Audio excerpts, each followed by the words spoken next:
ሰላም ሰላም ሁላችሁንም ሰላም ብያለሁ። በያላችሁበት ሰላምና ጤና እንዲሆንላችሁ ይመኛለሁ። እንደምናችሁ? እግዚአብሔር ይመስገን። ዛሬ በዚህ ቪዲዮ የምንወያየው ስለ ማይንድን ካልም ስለማድረግና እንዴት ነው በተለያዩ በአጣብቂኝ እና በወሳኝ በሆኑ ይሄ ውጥንቅጥ በሆነበት ሰዓት ዓለማችን ያው እንደምታዩት ነው። በተለያየ መንገድ የምንሰማው ዜና ኒውስ ራሱ ረብሻ የሚፈጥር ነገር ነው። በኑሯችንም ደግሞ በተለያየ የኑሮ ሁኔታ ውስጥ ሆነን እንዴት ነው ያንን ልንሻገር የምንችለው? እንደምታውቁት መጽሐፍ ቅዱሳችን ፍቅር ይታገሳል አይበሳጭም እንደሚለው ሁሉ ብስጭት እንዴት አድርጎ ዳሜጅ እንደሚያደርገን ለሰውነታችን እሳት ፋየር ነው ማለት ነው። በቃ ብስጭት፣ ቁጣ በሰውነታችን ላይ በጣም የሚፈጥረው ነገር አለ። ብስጭት ይሄ ላይክ መጨናነቅ፣ እሱ በጣም አስቸጋሪ ነው ወንድሞቼ፣ በጣም ያስቸግራል። ለምን መሰላችሁ? ያለንን ነገር በሙሉ ነው የሚያሳጣን። ማይንዳችንን እንድንታመም ሁሉ የሚያደርግ ብስጭት ነው። ብስጭት፣ መናደድ፣ ይሄ ደግሞ መጨናነቅ ለሆነውም ላልሆነውም ነገር በሙሉ። በእርግጥ ነገሮች በጣም ከባድ የሚሆኑበት ጊዜ አለ። ላይፍ ራፍ ነው። አንዳንድ ጊዜ ስሙዝ አይሆንም። የተለያየ ጊዜ የምናልፍባቸው ነገሮች አሉ። ያ የምናልፍባቸው ነገሮች ለእኛ ትምህርት ሆነው ሊያልፉ ይገባል እንጂ በነዛ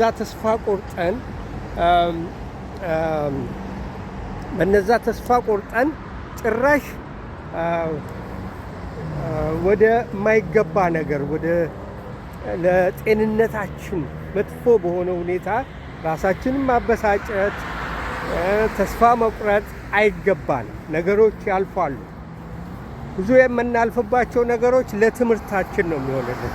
እግዚአብሔር ደግሞ ያንን ለትምህርታችን ያደርግልናል። ለዚህ ነው ፍቅር ይታገሳል አይበሳጭም እያለ በመጽሐፍ ቅዱስ እግዚአብሔር ሲያስተምረን የምናየው። አሁን በዓለማዊውም ምንም ብስጭት ጥቅም እንደሌለው ለኑሯችን ለማለት ማንኛውንም ነገር ሊያመሳቅልብናል እንጂ ለእኛ የሚጠቅመው ነገር የለም። 5 ሳንቲም አይሰጥም። አስባችሁታል? አንዳንድ ሰዎች ከሬዳሽ የሆኑ ሰዎች የሚባሉ ነበሩ በፊት። እኔ እንግዲህ የድሮ ሰው ስለው በፊት ስለማ ከሬዳሽ ናት እከሌኮ ከሬዳሽ ነው ይባላል። ምንም ማይመስላችሁ በውጣ ውረድ ላይ ብቻቸውን ጽድት ብለው ድህነታቸውን የማያስታውቅ ኑሯቸውን ያላቸውን በልተው ጠጥተው ኢቨን ለሰውም ተርፈው የሚኖሩ ውስጣቸው ጓድ በምን እንደሚያሳልፉ እንኳን አናቅም ነበረ። እውነተኛ ቤተሰቦቻችን በእርግጥ እውነት ኢኮኖሚካሊ በእኔ እድሜ እንግዲህ በጣም የሚያስደንቅ አይነት ኢኮኖሚ ነበረ። እንደው እኔ የምለው ብዙ ጊዜ ያው በነፃ ኖረናል ነው የምለው። ለጓደኞቼ ስናወራ በነፃ ነው ነው ምንም ለመብራትም ከፍለን አናቅ። እውነት ለምንም ለማንኛውም ነገር የምንበላውን ምግብ በጣም በርካሽ መብራት ብር ከ50 እና 2 ብር እየተከፈለ ምንም ነገር በቃ በነፃ ነው የኖርነው ማለት ይቻላል። እግዚአብሔር ይመስገን፣ እግዚአብሔርን አመሰግነዋለሁ። ግን አሁን የማወራው በማንኛውም ነገር ላይ ብንሆን አንዳንዶች እንደነገርኳችሁ ራሳቸውን ማረጋጋት ይችሉበታል። ያ ከየት የመጣ ነው? እሱን ነው ልንነጋገር የምንፈልገው። ከየት የመጣ ነው? አንዳንዱ ሰዎች በእርግጥ ሀብታም ሆነው ሲጨናነቁ ጭንቀታሞች የሆኑ ሰዎች አሉ ብናቃቸው። ሀብት እያላቸው ንብረት እያላቸው ብዙ ነገር እያላቸው መጨረሻ ላይ ያው በሽታ ነው፣ ደም ግፊት ነው፣ ያው ብሩንም ሳይበላ ያው እንግዲህ ችግሩ እሱ ነው። አሁን ሀብታም ሆነን ለግራ ለቀኙ ገንዘቤን ሉዝ አረጋለሁ እያለን ስንበሰጫጭ በሽታ ይዘናል። ያው ብሩንም አንበላው። በድህነትስ ሆነን በሚያበሳጭ ነገር ሆነን የምንበላው የምንልሰው በሌለን ሰዓትስ ሆነን ጭንቀት በዛን ጊዜም በጣም በጣም ገዳይ ነው። ለምንድን ነው?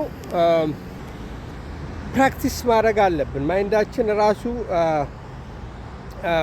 ከጊዜ በኋላ የለመድኩት ነገር እና ያወቅኩት ነገር ራሳችን ካልም ማድረግ እንችላለን። ኢቭን ዶ በጣም አስጨናቂ በሆነበት ሰዓት ራሱ የሚያስጨንቃችሁን ነገር ለእኛ ጣሉት። መጽሐፍ ቅዱስ እያንዳንዷ ቃል የወጣችው የተነገረችው እግዚአብሔር ሲናገራት ለኑሯችን እንድንመራበት ነው። የሚያስጨንቃችሁን ለእኔ ጣሉት አለ እግዚአብሔር። እንግዲህ እግዚአብሔር ካለ አለ ነው አይደል እንዴ? እግዚአብሔርን አማኞች ክርስቲያኖች ከሆንን የሚለውን ነገር ደግሞ መተግበር ነው። የሚጣለውን ነገር በጫናችን መጣል። የታመሙ አሉ ብዙ፣ ይገርማል። በውጭ ሀገር በተለያየ ቦታ የሚኖሩ የምናውቃቸው በሚሆነውም በማይሆነውም ነገር እንትን እያሉ የታመሙ ጓደኞቻችን አሉ። ስለዚህ አስረግጬ ነው የምናገረው። እኔ ሁሌ በዚህ ቪዲዮ ብዙ ጊዜ በእንደዚህ አይነት ነገሮች ላይ ነው መነጋገር የምፈልገው። ለምን አንዳንድ የማያቸው ነገሮች ትክክል አይደሉም። በሶሻል ሚዲያውም አንዳንድ ጊዜ ወደ ጭንቀት ባረባ፣ ለምሳሌ በኮመንት በተለያየ ነገር አይቶ ሰው የሚበሳጭ አይቻል። አንዲት ስታለቅስ አይቻለሁ። በጣም አበሳጭቷት ማለት ነው። በጣም ገረመኝ። እኔ ማለት በሶሻል ሚዲያ እስከወጣን ድረስ ሁልጊዜ ማር አይደለንም የሚባል ነገር አለ። ሁሉም ተቃውሞ ሊኖር ይችላል። የተለያየ ነገር ሀሳብ ሊሰጥ ይችላል። የተለያየ ሰው መብት አለው። የተለያየ ነገር መናገር መብቱ ነው። እኛ የሰውን መቆጣጠር አንችልም፣ ግን እኛ ራሳችንን ኢሞሽናችንን ነው መቆጣጠር የምንችለው። ስለዚህ እዚህ ላይ ለመናገር የፈለጉት ብስጭት ጎጂ ነው፣ ፋየር ነው፣ ራስን ማንደድ ማለት ነው። የዛን ጊዜ ካልም ማድረግ አለብን። ቡና ተደፋ ብለን የምናደድ ሰዎች አለን። ትራፊክ ላይ ለምን ትራፊክ ሆነብን ብለን የምንበሳጭ ሰዎች አለን። ይሄ ለህይወታችን በጣም አስቸጋሪና ኑሯችንም ደግሞ በጣም በጣም አስቸጋሪ ያደርገዋል። የዕለት የዕለት ኑሯችንን ቀልድ አይደለም። እንቅልፍ እንድናጣ ያደርገናል። ይሄ መጨናነቅ ስናበዛ እንቅልፍ ካጣን ደግሞ ስራ መስራት አንችልም። we have to be careful። እና አሁን እዚህ ላይ ልናገርና ፖይንት ምንድን ነው ብትሉኝ፣ አትጨናነቁ። አሁንም መልሴ አሁንም ነገም ከነገ ወዲያም ልነግራችሁ የምትለው አትጨናነቁ። እግዚአብሔር አሳልፋችሁ ስጡት። ብዙ ነገር አሳልፋችሁ መስጠት ትችላላችሁ። ችግር የለውም። ቷቸዋል እግዚአብሔር ያሳልፋል ነገሮች በሚገርማችሁ ሁኔታ። እናንተ እንኳን ችግራችሁን እንዳታስታውሱት ሆኖ ሊያልፍ ይችላል። ያንን ነው ማድረግ ያለባችሁ። ማይንዳችሁን ተቆጣጠሩ። ወደ ብስጭት ልትገቡ ስትሉ ታውቁታላችሁ አይደል እንዴ? ነው በሉት። ምንም ያበሳጨ ነገር የለም እዚህ ላይ።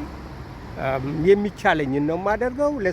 ማይንዳችን የማይነግረን ነገር የለም። ለስራ ልትባረር ነው።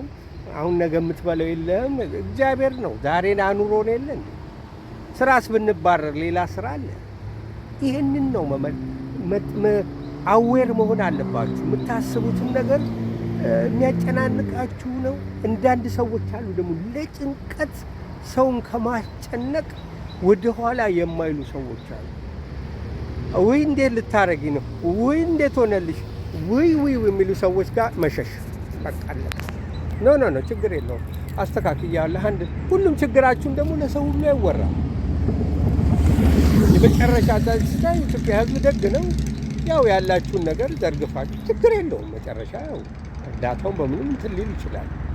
ግን ከዛ በፊት ራሳችሁ መቆጣጠር የምትችሉት ነገር ከሆነ ያላችሁን ነገር በሙሉ እንደዚህ ሆኜ እሱ ራሱ በሽታ ህመም ነው። በምትናገሩ ጊዜ እየተበሳጫችሁ ነው የምታዩት። ከዛ ደግሞ ምላሹ ምንድነው? አይ አሁንማ በቃ አለቀን ነው። ምን ተስፋ አለ? ይሄንንማ ካልክ ምን ተስፋ ይኖርሃል ነው በቃ መልሱ። ከዛ ተስፋ ቆርጣችሁ ቁጭ ሰማይና ምድር ውስጥ ግልብጥብጥ እስኪል ድረስ። ስለዚህ ከረዳሽ መሆን አለብን። እግዚአብሔር ያለው ነው የሚሆነው። ሺህ ዓመት አንኖር ረጋ ብለን አለ ችግር አለ ይገባኛል። እውነቴን ነው። አንተ አሁን ውጭ ስለኖርክ ነው ወይም ደግሞ እንዲኖር ያለው በተለያየ መንገድ ኖር ያለው በውጭም ብትሉኝ በአሜሪካንም ብትሉኝ በኢትዮጵያም ብትሉኝ በተለያየ ቦታ እንደ ሀሰል አድርጌ ኖር ያለው ችግር የለውም።